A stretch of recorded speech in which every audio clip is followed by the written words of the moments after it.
What's going on, guys? Welcome back to my channel. The video today is new release review, where I give you my thoughts and opinions about the most recent brand new releases. Are they worth your time? But most importantly, are they worth your money? I'm going to start off with Den of Thieves and Den of Thieves 2 Pantera. Now, I was very fortunate that Lionsgate sent over the 2-film collection set sold exclusively from Lionsgate Limited. So if you are interested in this set, that is the only place you can purchase it from.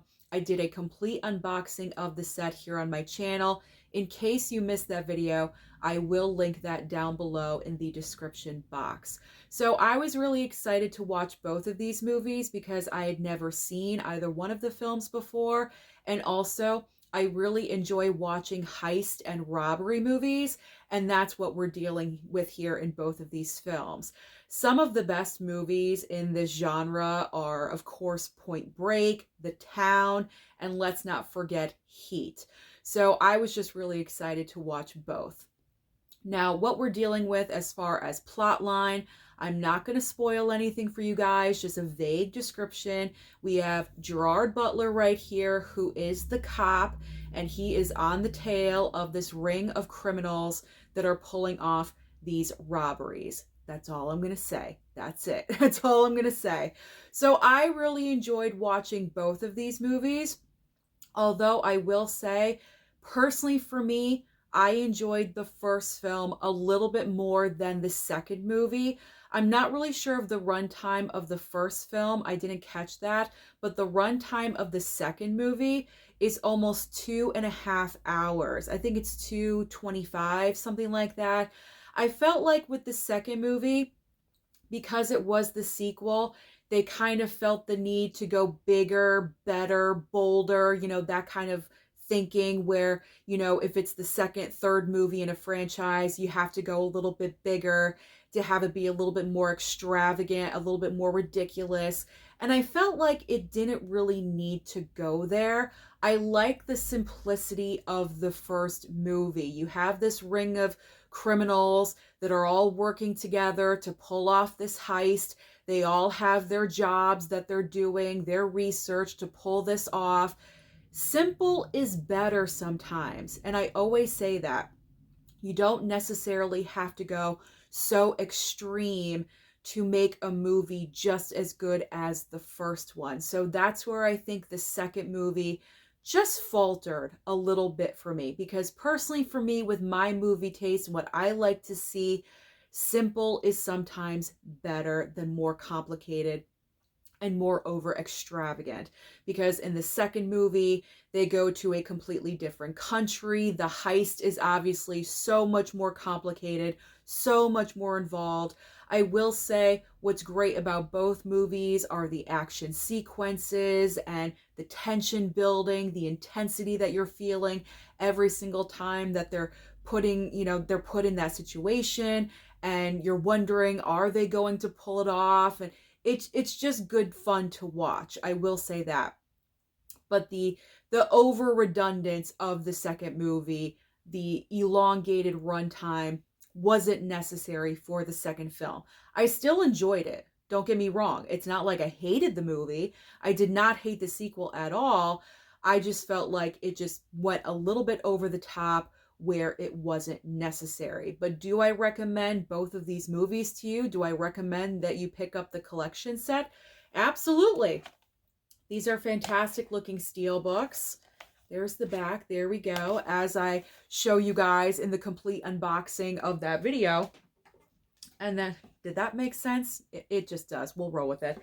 And then here, I just put this off to the side, but here is the box that both of the steel books come in. So Lionsgate really put a lot of effort into this brand new release, and you can really tell. There we go. But I do recommend. I really, really do. So if you are interested, Lionsgate Limited website only.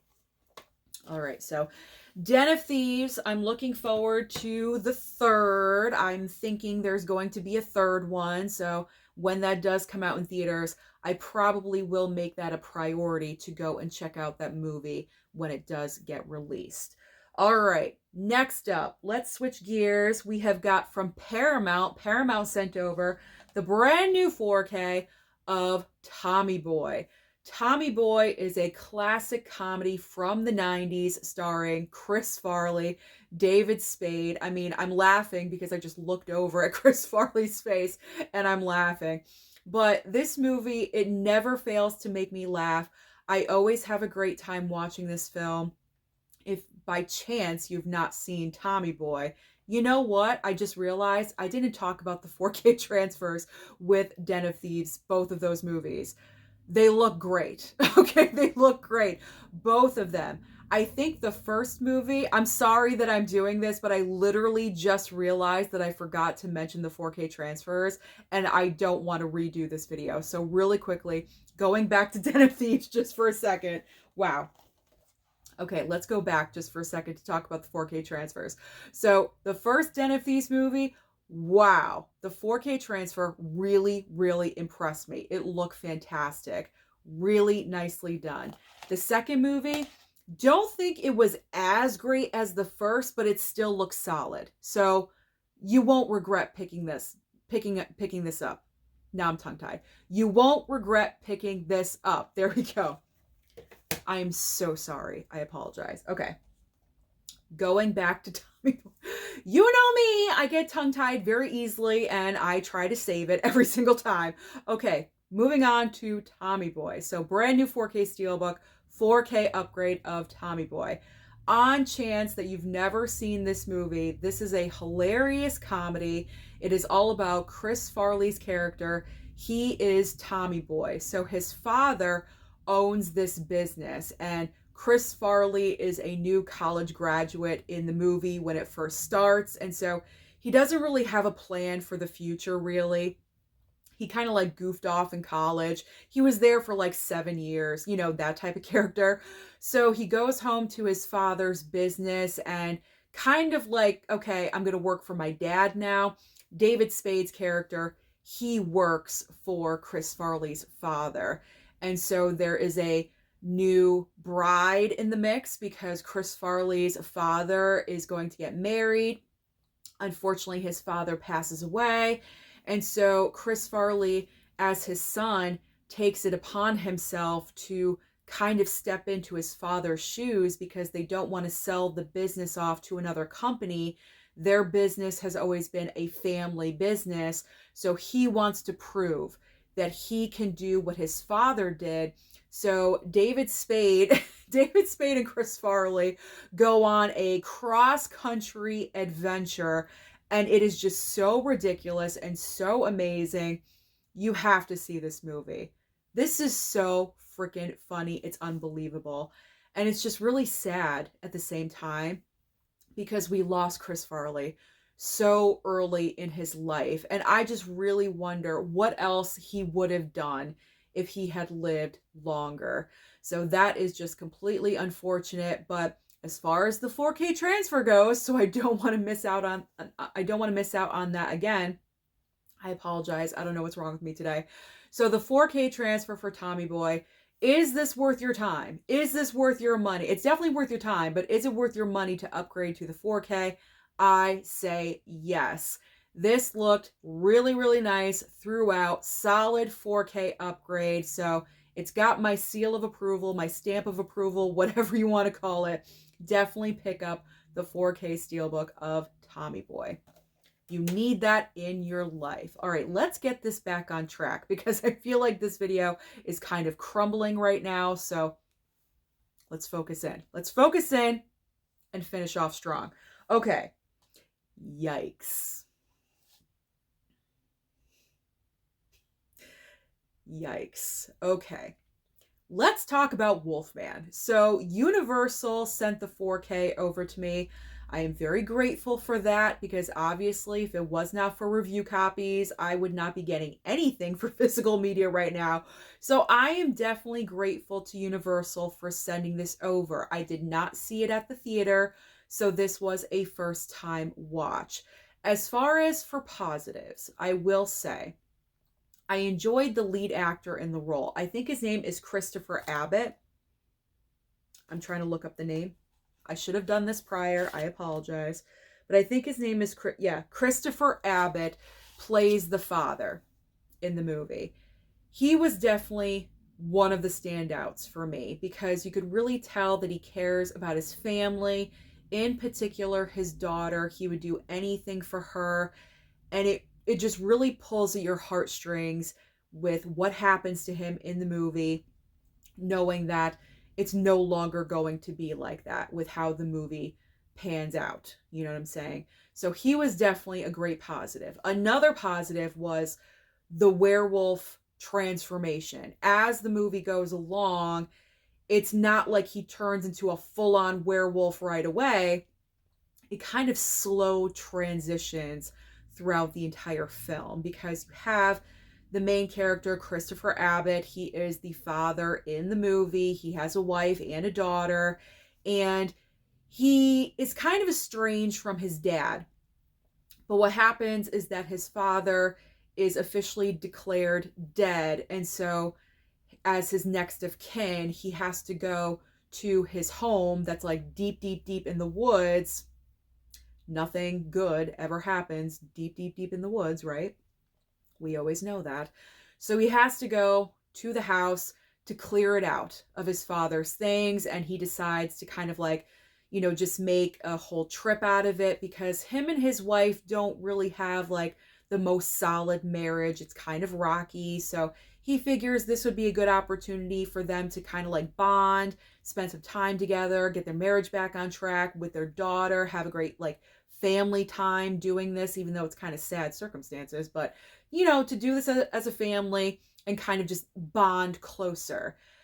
Well, that does not pan out. That does not happen at all because as they're on their way to his father's house, deep, deep, deep in the woods, as they're driving, they come across something. They're not really sure what it is. It causes a major accident, so they pretty much lose their moving vehicle. And then, of course, the movie takes on from there. Okay, the movie takes on from there. He unfortunately is attacked by what they come across, and you know what happens. I mean, it's pretty self-explanatory what happens in this movie. So as far as the positives, like I said, the father character and the werewolf transformation, I liked how it was gradual throughout the movie. It didn't just happen right away. I snapped. I'm sorry. I don't know why I snapped. It didn't just happen right away. It was very like, you know, gradual as the movie went on. But as far as negatives, I did not like Julia Garner's character in this movie. She plays his wife. I did not like her at all. I felt like she was kind of useless in the movie. She just wasn't really doing any, I don't know. Like, I felt like she was just there out of obligation. I don't know. Like, I just felt like she just didn't really want to be there. And then as far as the daughter, she was okay, but I did not care for her in the beginning of the movie because she was acting like a brat. She was never listening to her dad and getting on my nerves. You know, kids do that. I get that. I understand it. But she was better as the movie went along and she saw what was happening to her dad. And then, you know, I was forming a little bit of a connection. But I did not connect with Julia Garner's character at all. At all. I don't know. There was just like no bond, no connection there. I don't really have an explanation for it. Maybe she was miscast. I honestly don't think that she was the right actress for that part. I'm not really sure why. It's not like the part was overly complicated because she's a great actress. I haven't seen her in a lot of things, but I've heard she's really great. But she did not impress me in this movie at all. Also, another huge negative with this movie is that it was kind of boring for me, just a little bit. I was expecting a lot more action. There is some action in here. We get some fighting sequences, you know, and things like that, but I'm trying to be vague and not give anything away if you haven't seen this movie. But like, I just wasn't overly impressed. Considering this was written and directed by Lee Winnell, I expected a lot more from this movie. I mean, he did The Invisible Man, and that was such an incredible movie with Elizabeth Moss, like what, 3-4 years ago now? 5 years? I'm not really sure. But it's been a while since he's done a movie. And if he's been focusing on this for the past like 4 or 5 years, it kind of makes me wonder, like, what have you been working on? Because there just really wasn't a lot to this film. It had a lot of slow moments, typical like creepy moments in the dark, like who's behind the door situation, like some of those, but I don't know. There just wasn't anything overly fantastic that really stood out about this movie. Maybe I'm being overly harsh. I don't know. I will say another positive. There was a cool effect when he is transitioning into the wolf, that from like his perspective, the way he sees things as a wolf was cool. I like that effect because you distinctly knew that, sorry, my hands like my hands in the frame. You distinctly knew that what he was seeing was his point of view because it looked different. You know what I'm saying? If you've seen this movie, you know exactly what I'm talking about. I also like that. I thought that was cool. That was interesting. So this one, Wolfman was just okay. Was just okay. I had a little bit of higher expectations for this movie. It did not meet those. That is okay. I don't hate the film, but it's disappointing. It was disappointing. So I am going to keep it. It looked nice. I will say that. The 4K transfer of this movie looked really, really nice. So the 4K is worth it. So my recommendation to you guys, if you are interested in Wolfman, is to either wait for a sale to pick up the 4K, the Blu-ray, the Steelbook, whatever you're interested in, or stream it on Peacock because it is from Universal. It will land on Peacock. So just wait for it over there to stream. So this one was disappointing. Not horrible, just a letdown. Just a letdown. All right, now we're going back to Farley and Spade. I have 3 movies that Kino Lorber sent over, and the first one is the brand new 4K of Black Sheep. So Farley and Spade reunited yet again in another movie. So what's happening in this film is that Chris Farley plays a character that is a brother to someone that is running, I believe, for governor. And so when you're running, for a seat in politics, everything has to be spot on perfect, no controversies, no scandals, no nothing. Well, Chris Farley, as you can see, is like a walking controversy. Like he messes up left, right, and sideways. And so his brother that's running for governor kind of just wants him to get himself under control and just, kind of be on the down low until the election is over. And so David Spade works for the potential governor to be.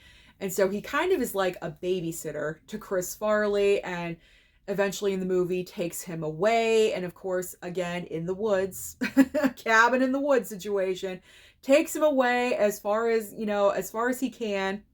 So that way Chris Farley isn't causing problems. He's like always in the newspaper. Like he's an embarrassment to his brother. And so David Spade, his goal is to just keep him as far away as possible while this election is happening. And then of course everything unfolds. This is another great comedy, but in my opinion, Tommy Boy is better than Black Sheep. I will say that, but I do enjoy both of them. I do enjoy both. Now, as far as the 4K transfer goes, is this worth your money to upgrade? I think so. It took me a minute to decide, but I think so. There were some standout moments in Black Sheep. I would say Tommy Boy is probably the better 4K upgrade out of both movies. And I love my Kino Lorber. I do, but I got to be honest here on my channel. So if say you only had enough money for one and you couldn't decide between Tommy Boy and Black Sheep, I would probably go with Tommy Boy. It's the better movie in my opinion, but also the better 4K upgrade. But there's nothing wrong with this 4K upgrade. It looked good. It's solid, but Tommy Boy's is better. I will say that. But I just enjoyed rewatching both of those movies because that's just nostalgia for me from the 90s, and that was just so much fun rewatching both of those. All right, now we have no more 4K transfers to talk about. We have 2 regular Blu-rays from Kino Lorber. So we've got the first one is called The 10th Victim. Now, this one was interesting. So this movie is starring Marcello Mastroianni and Ursula Andress. I had not seen a movie prior with either one of these actors, so this was a first-time experience watching both of them work. And this movie, what's going on, is very Hunger Games-esque. So I would not be surprised if the author of I cannot talk today for anything. I would not be surprised if the author of the Hunger Games books might have seen this movie and kind of got, inspired by what was going on in this film. When did this come out? 1965 this came out. Who's the author of the Hunger Games? Suzanne Collins? Is that her name? I think so. She could have seen this movie and it kind of like gave her an idea of what she could do as a modern day version, because what's happening in this movie is violence is legal. And so you have a hunter and a huntee. And so a computer matches up the hunter versus the huntee, and you have up to like 10 victims or 10 hunters or something like that. It's pretty much one person going after the other. Sound familiar? Kind of. I mean, kind of. It's not exactly Hunger Games, but it's pretty close. It's pretty close. So what's going on here is that in the very beginning of the movie, Ursula Andress, who is obviously gorgeous here, she is a hunter and she claims her 9th victim. And so she gets matched up with her 10th victim. And when you get to 10, you win $1 million. You win $1 million and there might be some extra perks or something like that. But she offs her 9th victim. She gets matched up with her 10th victim, who happens to be Marcello Mastroianni's character. And so she goes after him. But of course, what ends up happening? Feelings get involved. And so he's kind of like oblivious, but not really to what's happening, because she kind of like pops up out of nowhere and starts like following him around, and she's being so nice. And he's like, he has his suspicions about her. He's not completely stupid. He knows what's going on. So it's kind of like a cat and mouse game, just a little bit. And it was fun. I will say it was fun to watch. It was entertaining. But I will say, for me personally, this is most likely a one-time watch. I'm not really sure if I would watch this movie again, because these are actors that I don't normally watch. If it was like Cary Grant versus Audrey Hepburn or something, like, I'd be all about it. I don't know. Like, I just get the feeling that it's a one-time watch. But I mean, if you love classic movies like this and you love these actors, then I would say The 10th Victim is a movie that you really would enjoy. It was enjoyable. I enjoyed watching it. It was fun. Kind of slow in some moments here and there, which is kind of surprising because it's only a 92-minute long movie. So that was kind of like, really? I would have liked a little bit more action in the movie. I would have to say, maybe they were limited at that time with what they could do. I'm not really sure. But overall, good, solid movie. Not really sure if I would watch it again. All right. The final movie I'm going to talk about, and then, I can figure out what's going on with myself because I'm messing up left, right, and sideways, but that's okay. All right. This one was a trip. This one was pretty interesting. It is called The Godsend. This is pretty much the female version of The Omen. So if you really love The Omen, then you're going to enjoy this movie as well.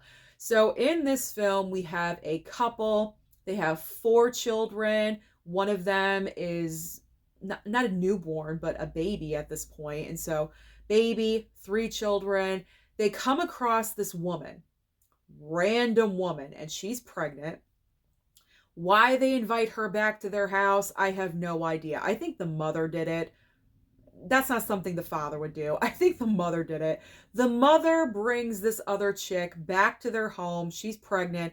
She is weird. She is wacky. She's barely saying a word. They're asking her questions, trying to have conversation, and she's just staring like straight ahead. Like, it's just weird. And so they're kind of feeling like something is a little bit off, and they're trying to like get her to leave the house, but what ends up happening is that she ends up going into labor. She has her baby at the house, and like the next morning the baby is there and she is gone. So she went into labor, dropped the kid, and pretty much bounced the very next morning, leaving her daughter with this couple and their children. So as the movie goes on, the couple ends up adopting the baby that was left. So now they have 5 children. And as the movie goes along, because I don't want to spoil anything, as the movie goes along, mysterious circumstances are starting to happen everywhere, like all around them. And for the life of me, it was killing me during this movie. The father could see it the entire time, but the mother in this movie was like in denial.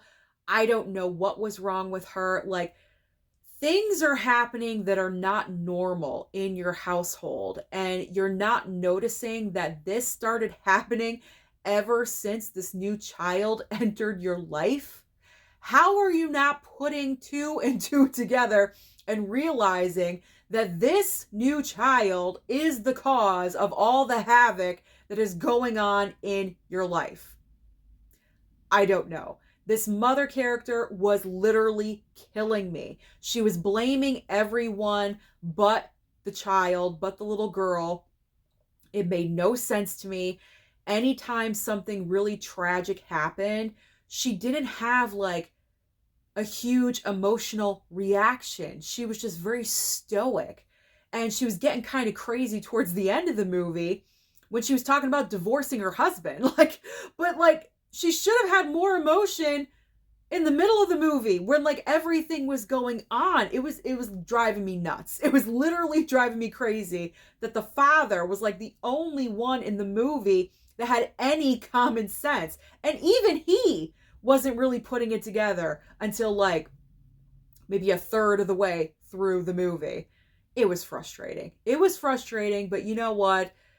I get it. I understand the reason why they wrote the characters that way. I get it. I understand it. It's just so gosh darn frustrating, but very similar to The Omen, because with Damien, like all of these things were happening and no one was really pointing the finger at Damien until like pretty much the very end of the movie. So it's very similar situations. So we're dealing with an evil child in this movie. If that is something that you guys enjoy, that is something you find entertaining, like I said, you know, if you enjoy The Omen movies, then the Godsend, the Godsend, you may find this entertaining as well. So I recommend it. I do. It was a good watch. It was kind of frustrating, but I did enjoy the movie overall. And this is from Kino Cult, the subline from Kino Lorber. It is number 27 if you guys are interested. So that is the latest batch of the brand new releases. Let me just show them off again. Ooh, and I believe these are all available right now. These are all available right now, or I believe these last 2 releases right here may be coming out tomorrow, the 25th possibly, but all of these releases are currently available right now, so you can pick them up. Go to your local Walmart, see if you can find anything. Well, WolfMan probably would be the only one, but see what you can go and find if you're interested. So overall, another good solid stack of brand new releases. Thank you so much to every single studio that sent something over to me. I really do appreciate it. Comment down below and let me know, out of all the brand new releases I talked about, which ones are you most interested in. Don't forget to like and subscribe before you leave, and I'll see you next time.